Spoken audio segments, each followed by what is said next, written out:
সকালের ব্রেকফাস্টে কি বানালাম ছেলেদের জন্য চলো তোমাদের সামনে শেয়ার করি। So hello everyone, good morning. সকলে কেমন আছো? আশা করি ভালো আছো। আলহামদুলিল্লাহ আমরাও না আমার এই ছোট্ট সংসারকে নিয়ে আল্লাহর রহমতে তোমাদের ভালোবাসায় বেশ ভালোতেই আছি। তো চলো আরও একটি নতুন দিন, নতুন সকাল, নতুন ভিডিওতে আমার এই সিম্পল লাইফস্টাইল ব্লগে তোমাদের সকলকে জানাই ওয়েলকাম। এই কয়েকদিন প্রচুর বৃষ্টি হচ্ছে, বৃষ্টির মাঝে বেশ পরোটা লুচি বানাতে খেতে বেশ ভালো লাগে, তাই না? অন্যান্য টাইম দেখবে খেতে এত ভালো লাগে না, গরমটাও সেই লেভেলের ছিল। আর তেলে ভাজা জিনিস তো একবারে অ্যাভয়েড করে চলতে হয় গরমের সময়। তোমাদের দাদাভাই তো তেলের জিনিস একবারে ও পছন্দ করে না বললেই চলে। আমি ছেলেদের জন্যই বানানো হয় বেশিরভাগ। তো চলো সকালের আশিবাসি কাজগুলোকে সব সেরে নিয়েছি এই বৃষ্টির মধ্যে।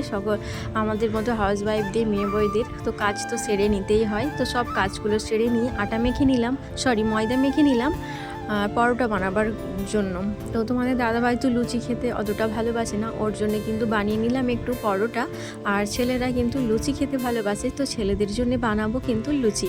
তো লুচি বানাবার জন্য কিন্তু তার জন্য একটু আটা মেখে রেখে দিয়েছি, আর এখন পরোটাগুলো বানিয়ে নিচ্ছি।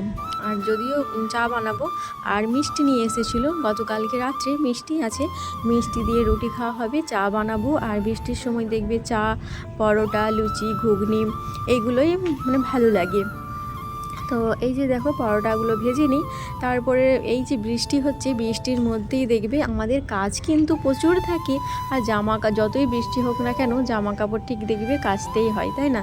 আর অনেকগুলো জামা কাপড় আছে, ওই জামা কাপড়গুলো কাচবো, কেচে মেলবো। তো বাড়িতেই মিলতে হবে ভিতরে, কেননা বৃষ্টি হচ্ছে, বৃষ্টির কারণে তো মেলার তো জায়গায় নেই কোথাও। আর মানে বৃষ্টি হচ্ছে বাইরে। আর তার মধ্যে দেখো সবজিওয়ালা এসেছিলো, সবজিওয়ালার মধ্যে দিকে নিয়ে নিলাম বেগুনি করব, ওই কারণে বেগুনি নিলাম। বেগুনি বানাবার জন্য বেগুন নিলাম, ধনেপাতা নিলাম, আর নিয়েছি উচ্ছেটা কিন্তু মাখা খেতে ইচ্ছে করেছে। উচ্ছেকে সিদ্ধ করে মাখা করে খেতে বেশ দেখে ভালো লাগে।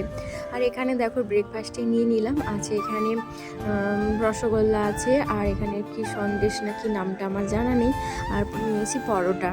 আর এটা দিয়ে দিলাম তোমাদের দাদাভাইকে। আর এখন দেখো ছেলেদের জন্য বানাবো কিন্তু লুচি। ছেলেরা ওই পরোটা খেতে চায় না, লুচিটা খেতে একটু ভালোবাসে। বলছিল আম্মাজি তুমি একটু ঘুগনি বানালে না। আগে থেকে তো কোনো প্ল্যানিং করা ছিল না, হঠাৎ যে ভাবলাম যে আজকে পরোটা বানাবো না, বৃষ্টি হচ্ছে। আর যদি আগে থেকে প্ল্যানিং করা থাকতো তাহলে কিন্তু মটরটা ভিজিয়েই দিতাম সকালে, তাহলে লুচি আর ঘুগনিটা রান্না করতে পারতাম। বাবুকে বললাম যে আগে থেকে তো কোনো কিছু কথা হয়েছিল না, তো যাই হোক। আর ছেলেরা বললো যে আম্মাজি চা দিয়ে খেয়ে নেবো, নাহলে আলুর তরকারি বানিয়ে দাও। তো বললাম আলুর তরকারি বানাতেও কিন্তু একটু সময় লাগে, তো প্রেসার কুকারে দিলে কিন্তু অতটা সময় লাগে না। তো বললো ঠিক আছে, চা দিয়ে মিষ্টি দিয়ে লুচি খেয়ে নেব। তো যাই হোক চলো ছেলেদের জন্য এই যে লুচি বানিয়ে নিলাম। আর বাইরে কিন্তু প্রচুর পরিমাণে বৃষ্টি হয়ে যাচ্ছে কয়েকদিন। তো এই কয়েকদিন যা বৃষ্টি হচ্ছে, আমার বাপের বাড়ির ওখানে তো নদী খাল চারিদিকে জল আর জল। যে কিছুদিন আগে গেছিলাম, প্রচুর পরিমাণে জল। এর পরের বারে যদিও যা হয় তখন তোমাদের সামনে একটু শেয়ার করব যে কেমন ওখানে জল হয়েছে। আর নদী খাল বাড়লে দেখবে অনেক কিন্তু মাছ পাওয়া যায় নদী খাল থেকে। আমার ভাই ধরতে যায়, আমাকে ওইখানেও দিয়ে পাঠায়, আমার আব্বু নিয়ে চলে আসে। তো যাই হোক চলো।